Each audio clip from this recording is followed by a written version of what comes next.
Dritan Shako Hoxha, ish komentatori sportiv, gjatë një interviste ka zbuluar më shumë detaje në lidhje me mënyrën se si e ka pritur imitimin që i ka bërë Stenaldo brenda shtëpisë më të famshme në Shqipëri, atë të Big Brother VIP. Ai gjithashtu ka treguar edhe se cilin nga banorët e këtij edicioni ka më të preferuar. Cili prej banorëve në këtë pikë të lojës mendon se mund të ishte pretendent për ta fituar me kaq sa kemi parë deri më tani? Shako Hoxha ishte i prerë me përgjigjen e tij, të cilën edhe argumentoi duke thënë: Stenaldo që më ka imituar është ai që unë mendoj që do ta fitoj, me mente mia, por besoj shumë që ky është më interesanti për ta fituar. Do t'ju them edhe një gjë, që Stenaldo e bën kaq mirë Shakon sa unë kur nuk do ta kisha bërë kaq mirë Shakon.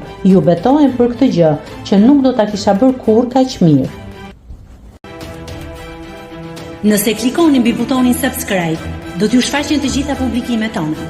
Ju ftoj t'i bëni subscribe kanalit, të pëlqeni videot dhe të lini komentin tuaj.